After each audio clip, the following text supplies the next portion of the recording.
Bienvenidos a Te Rayo Tu Face. El día de hoy nos acompaña en el estudio una mujer muy valiente que, a pesar del dolor, eligió contarnos su historia. Quédate a escucharla.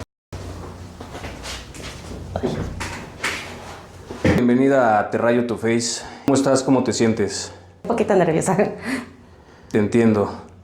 ¿Cómo fue que te enteraste de la dinámica de los 10 tatuajes gratis? Es que te empecé a seguir desde el Encuéntrame los huevos. Ajá. Entonces sí, ya desde ahí ya seguía, ya me salías bastante seguido en el TikTok. Ah, ok. ¿Me empezaste a seguir desde el principio? Sí. Ah, órale, muchas gracias. ¿Cuántos años tienes? 32. 32 años, estás chavita, apenitas entrando en la juventud. ¿A qué te dedicas, Laura? Por ahora estoy desempleada, pero espero poder hacer algo con mi carrera. Soy abogada. Ah, perfecto. Laura, agradezco bastante que hayas tomado la iniciativa de contar tu historia, porque no es una historia pues nada fácil. ¿Cómo describirías la niña que fuiste? Era muy retraída, de hecho era de esas que no hablaba con nadie, no socializaba, era callada, muy introvertida, la verdad. Nada que ver con la persona que ya soy ahora. Ahora veo que eres más extrovertida, ¿no? Sí, fue un proceso de mucha terapia, muchos psicólogos, psiquiatras, para Todo un poder, proceso. sí, para poder llegar a abrirme con la gente. ¿Hubo algún momento en el que sentiste que tu infancia cambió para siempre? Sí, de hecho, pues fue a raíz de eso que pasó con mi tío. Porque pues yo recuerdo todavía cuando jardín de niños era yo bastante alegre. O sea, recuerdo que sí tenía amistades, que corría, jugaba, saltaba. Y pues fue a partir de eso que todo se vino abajo. Me hice ratón de biblioteca, dirían. ¿Provocó un trauma en ti? Sí, bastante fuerte. Sí, hizo que incluso con la familia ya no... Eran reuniones, eran fiestas y yo ya no me acercaba, me quedaba en un rincón, me quedaba sentadita comiendo cualquier cosa y no hablaba con la gente. Fue muy diferente. ¿A qué edad sentiste tú que cambió tu infancia para siempre? Tenía 9 años. Nunca se me va a olvidar, tenía 9 años cuando todo pasó. Estaba yo en esa etapa, de hecho, donde incluso renegué de la religión porque estaba a punto de hacer mi primera comunión. Entonces, desde ahí fue. Desde ese momento tu infancia dio un giro. Sí. ¿Qué sentías en ese momento y qué creías que estaba bien o que estaba mal? Es que lo manejaba él como si todo fuera un juego. Entonces, dentro de mi cabeza al principio, pues como buena niña era algo normal. Era de que dentro de sus comentarios era, yo juego así con todas mis sobrinas, con todos mis sobrinos. Es un juego, no va a pasar nada. Entonces nos lo hizo ver normal, cotidiano, que era bueno, que no pasaba nada. Simplemente pues era lo que al final, después del día, cuando llegaba la noche, lo que uno sentía. ¿Hubo alguien que te creyó o que te ayudó cuando más lo llegaste a necesitar? La persona que me creyó hasta que tenía 15 años y seguía pasando. Fue mi abuelo, fue como mi padre. Cuando él se enteró, él ya estaba muy grave de salud. Y de hecho me cayó parte de culpa de sentir que a lo mejor el hecho de que él se enterara tan abruptamente de lo que estaba pasando hubiera influido en algo en su situación de salud. Porque estaba muy enojado, él quería salir, buscarlo, hacer y deshacer y él ya no podía de hecho ni pararse, caminar solo. ¿Es su hijo? No, es su cuñado porque es el hermano de su esposa. Ah, ok. Directamente no es tu tío de sangre. Es tío... Político. Tío político y es el cuñado de mi abuela. Ok. Con el paso del tiempo, ¿cómo aprendiste a sanar? ¿Cómo aprendiste a seguir adelante con ese trauma tan fuerte que viviste cuando eras niña? Fue complicado porque se juntó con la depresión en la que caí cuando falleció mi abuelo. Entonces desde ahí empezaron los problemas con psicólogos, con psiquiatras y como caí muy feo fue que empezaron a tratar de investigar qué era lo que había más, porque me decían es que tiene que haber un trasfondo, tiene que haber algo más porque no es normal que nada más, o sea, no pueda salir del hoyo. Y fue cuando empezaron a indagar más dentro del pasado, fue que salió pues todo, porque de hecho pues mi tío seguía abusando de mí hasta esa fecha. Entonces no es como que se hubiera detenido. Tuve de hecho una hija que a los 7 meses su corazón dejó de latir y tuvieron que inducir el parto para poderla sacar, porque ya no era como un aborto normal, que era de él. Tuviste un hijo de él. Tenía yo 16 años en ese entonces cuando pues, iba yo a cumplir los 16. Yo soy de febrero, entonces fue por enero cuando la perdí. ¿Cómo te sentiste con la pérdida de esa bebé? Al principio tenía mucho miedo, porque el primer miedo fue el hecho del embarazo, porque sí hice una panzota enorme. De hecho, creo que por algún lado hay una foto de ese momento. Mi mayor miedo primero era lo que mis papás fueran a pensar de que había un bebé en camino. De hecho, dentro de todo estaba pensado que fuera dada en adopción, porque mis papás pues, estaban muy metidos en su trabajo, entonces eran muy ajenos a muchas cosas que también pues, fue una disculpa de parte de ellos el que no prestaron atención y no vieron más allá de sus narices. Cuando su corazón dejó de latir, creo que fue el día más difícil de mi vida, porque me acuerdo que todavía la noche anterior se sentía sus movimientos, pataditas y demás. Y en la mañana siguiente simplemente no se sentía nada y se sentía un vacío que no puedo explicar. Fue una sensación de que algo no estaba bien, de que algo estaba faltando. Cuando llegué al médico y me dijo que ya no latía, el primer momento no supe cómo reaccionar. Mi primera pregunta fue qué seguía, qué había que hacer. Cuando me dijeron que tenían que inducir el parto por el tamaño del bebé y todo, me desplomé totalmente. Fue cuando empecé a llorar. Mi cerebro no alcanzaba a analizar el por qué. ¿Por qué si yo estaba haciendo todo por cuidarla, aún sabiendo de dónde era, de dónde venía? Yo hice hasta lo imposible por cuidarla y fueron muchos años de culpa el saber, querer entender por qué no. Nunca entendí. Ahora, años después, sí hay muchas opiniones médicas de lo que pudo haber sido realmente el problema por el cual no se logró, pero muchas han caído en el hecho de la edad, que era demasiado chica, que el cuerpo realmente no estaba preparado para un bebé. Pero sigue siendo un vacío muy grande el saber que ella no está, que podría estar por acá corriendo, brincando, siendo una adolescente y no está. ¿Hasta cierto punto te hacía ilusión ser mamá? ¿O simplemente estabas confundida y no sabías qué querías con la criatura? Siempre fui muy protectora y muy niñera. Entonces era una dualidad entre darla en adopción o tenerla y cuidar a alguien más. De por sí, pues estaba mi hermana y era chiquita. Entonces, tener otro niño en la casa no se me hacía como muy descabellado. Pero al final nunca supe exactamente qué pude haber hecho al momento. O sea, todo era incierto. Yo sabía que podía tomar mi decisión en el momento que la viera. Cuando yo la viera iba a saber qué hacer. Pero pues no llegó ese momento. Y cuando no llegó, pues todo empezó a caer como piedritas en el río, se empezó todo a hundir. Porque no entendía por qué no estaba, por qué no lo había logrado. ¿Qué cosas haces hoy que te recuerdan lo fuerte que eres?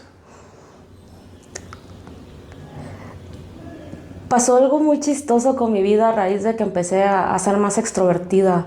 De hecho, hasta el día de hoy lo platico con mi psicóloga. Hubo gente que en su mayoría muy rota, muy lastimada, se empezó a acercar a mí y me empezaba a contar sus problemas de la nada y me decían, es que te siento que puedo platicar contigo, que te puedo contar, que puedo tener confianza.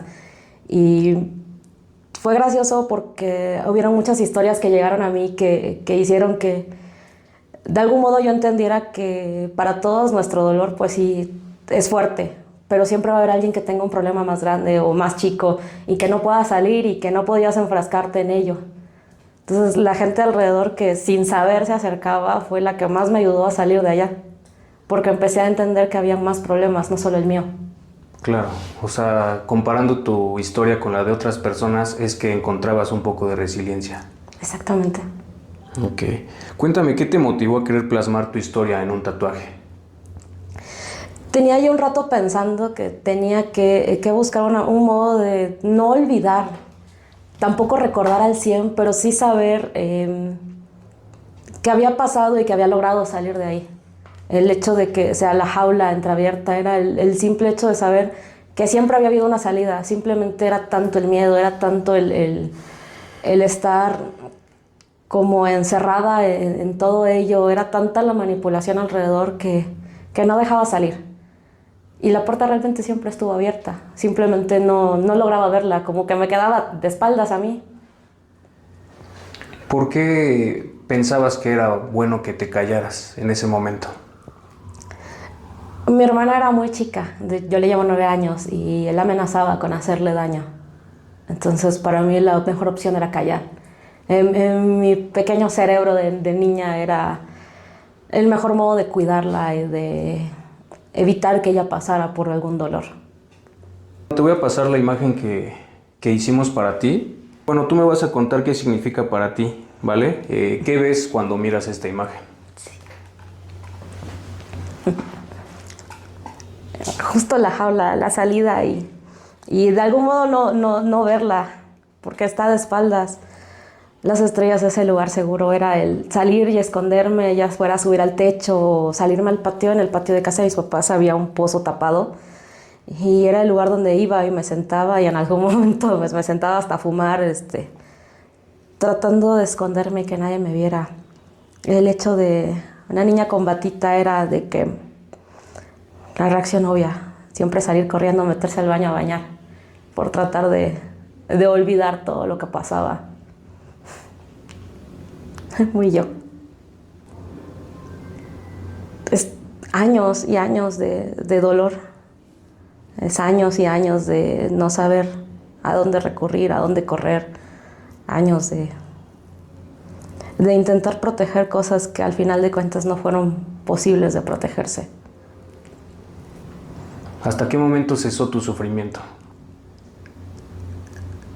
Tenía yo 17 años cuando tuve a mi hija la mayor. Ella sí ya fue de otra persona, pero en ese momento, después de eso yo me casé. Conocí una pareja, me casé y fue el momento en el que logré salir porque mi tío vivía a la vuelta de la casa. Entonces era alguien constante, era alguien que, incluso hace 3 años que fue la última vez que fui a Campeche, fue pasar otra vez por la entrada de la casa y verlo ahí sentado como si nada. Porque simplemente sigue ahí como si nada. Supimos que la vida pues, le ha cobrado algunas, incluso se rebanó los dedos hasta donde medio supimos, pero sigue ahí y es un recordatorio constante de que está ahí. Al final de cuentas, cada que precisamente decidí no volver fue eso, el saber que era el recordatorio constante de sentir otra vez ese miedo de pasar por allá, de volver a ver la casa, de saber cuántas veces fue en esa casa, de cuántas veces mis papás confiaron en él y lo dejaban en mi casa, conmigo, con mi hermana, con su hija y mi cabeza a dar 20,000 vueltas. La jaula es otra vez ese sentimiento de volver a tener que verlo en algún momento. ¿Nunca se procedió legalmente en contra de él, de tu tío? Cuando mis papás supieron, mi tía, su esposa, ella tuvo cáncer, estaba muy delicada de salud y simplemente en ese momento se decidió que no era la mejor opción por su salud. Y como yo tenía todavía lo que había pasado con mi abuelo, igual decidí que no quería que ella tuviera todo como esa última imagen antes de fallecer, porque sabíamos que iba a fallecer. Lo chistoso de todo esto es de que yo tuve la oportunidad de ver a mi tía antes de que falleciera, cuando ella estaba en plena agonía. Y mi tía sí me reconoció. Y lo único que me dijo fue, perdóname porque no hice nada. Y luego de eso se volvió a perder en su dolor, en su agonía, en ese momento en el que ya no reconoces gente. Yo salí muy mal. Yo cuando de hecho le conté a mi mamá eso, ella me dijo, a lo mejor sí supo o a lo mejor ya se enteró. Y fue volver a caer en un hoyo, porque sí me acuerdo ese día. Yo dije, mamá, ya me voy. Yo no me voy a quedar acá en el hospital. Yo ya la vi, ya me despedí, yo ya me voy. Incluso para el funeral, yo nada más llegué, saludé y les dije, ya me voy. Yo no puedo estar aquí. Me di la vuelta y me salí. Volví a ser otra vez esa niña enjaulada que no podía, que no sabía ni cómo hablarle a la gente. ¿Tus papás qué te decían, si es que les llegaste a contar? ¿Qué te dijeron? ¿Qué pensaron?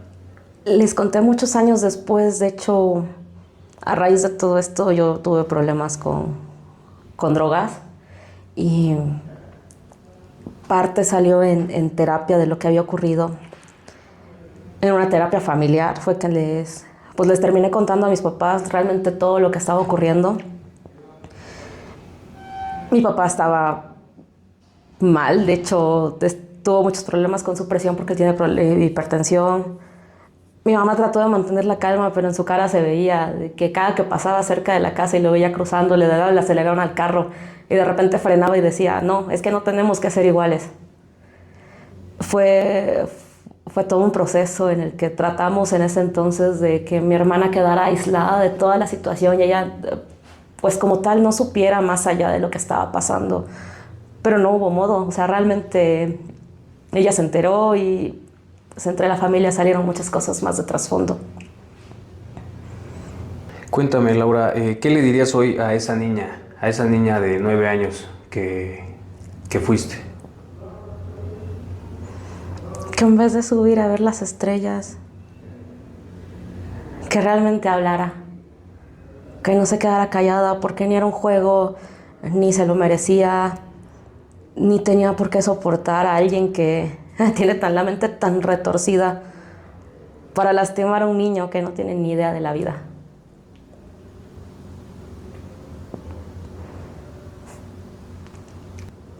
Okay. Probablemente lo que más haría sería abrazarla, porque hubo muchas noches en las que me quedaba sentada incluso en mi cuarto en un rinconcito, me metía en el closet y me encerraba en mi closet y me acuerdo que era mi lugar para llorar.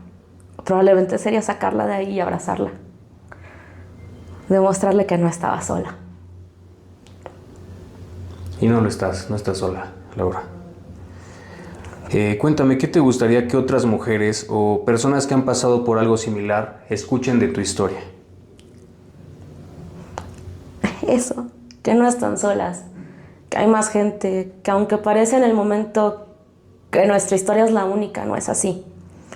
Que hay más gente donde podemos acercarnos, hablar, buscar una red de apoyo y salir de ahí. No es necesario callarse. Me costó muchos años entenderlo, pero no es necesario callarse. Que alcen la voz. Sí, que hablen porque a lo mejor por callar una pueden ser más. Y no es echarnos una culpa innecesaria, es simplemente entender que hablando nosotras podemos parar algo, podemos hacer algo por más. Porque a lo mejor no sabemos, esa otra persona que te escuche decirlo, a lo mejor y también está pasando por lo mismo y va a empezar a hablar y se vuelve una cadenita. Perfecto, Laura. ¿Algo más que quieras añadir? ¿Algo, lo que tú quieras decir? Rayos, creo que más que nada agradecerle a mi mamá. Porque a pesar de que tiene como 6 años que se enteró que tuvo otra nieta, logró ayudarme a comprender muchas cosas que en su momento yo todavía no entendía.